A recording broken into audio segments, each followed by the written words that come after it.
Greetings and welcome back.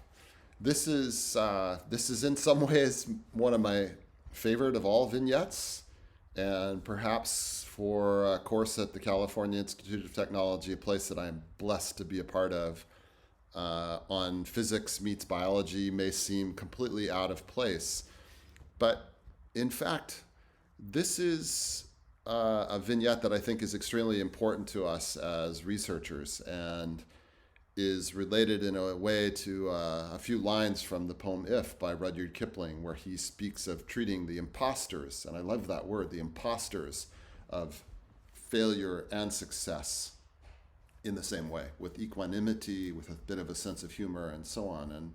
And I think that that's really absolutely critical. And so what I wanted to do was use let me call it a sports analogy to make the point. So what I'm going to do is I'm going to show you two videos of arguably the greatest water person alive today, whose name is Kai Lenny. And the first video, and there's tons of them, you can just go search on it. Just type in Kai Lenny shredding, and you'll find endless videos of this guy doing magic out in the ocean, in doing things where literally even I, who swim every single day, would die. And he makes a mockery of it. You know, he's just so incredibly talented on so many axes. So that's the first video. It's just to give you a sense of the incredible success, the imposter of success of this guy.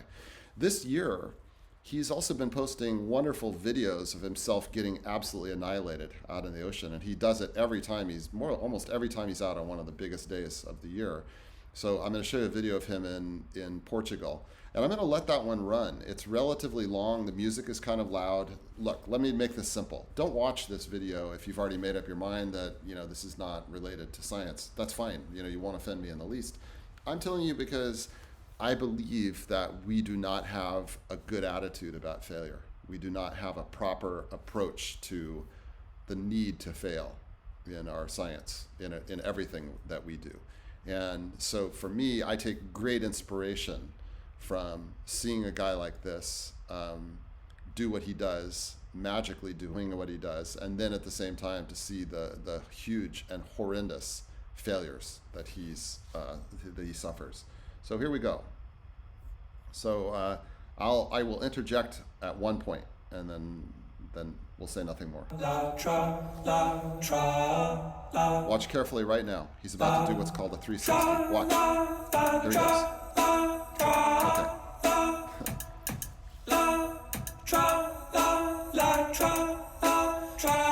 In your side is pleasure, boom, she pleasure.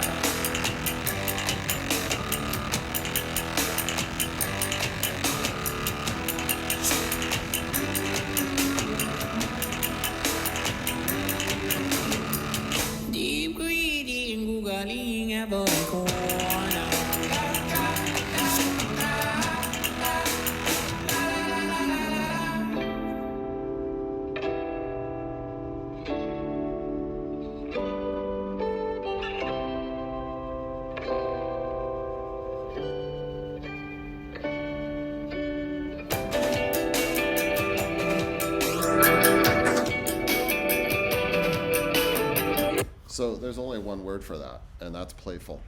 This guy is out in 50-foot waves, and he's purely being playful and uninhibited. And what that means is that he's game to have this happen. So this we will watch in silence. It's about 3 minutes, but it's worth it.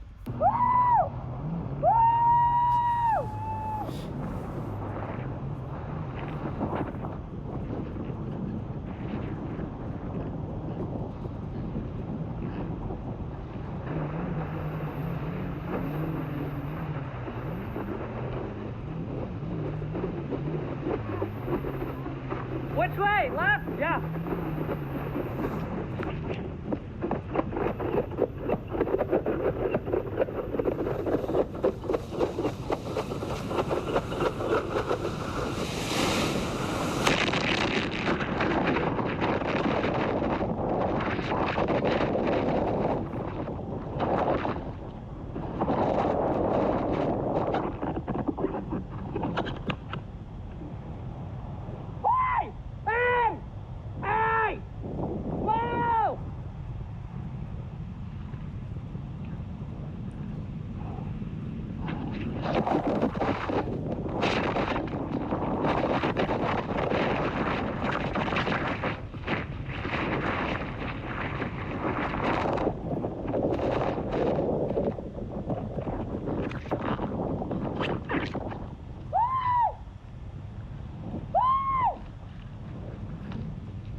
I don't know if you caught on to the fact that he was holding onto his GoPro camera the whole time. Not only was he just getting annihilated, but he's still playful. And so the reason I show that is because of the fact that you don't get to be practicing at that high level without suffering the consequences. I guess. Be curious to hear, how other people think about whether or not that analogy bears fruit in the context of science. But my sense is that it does. I think, it's very interesting to hear Einstein's view on his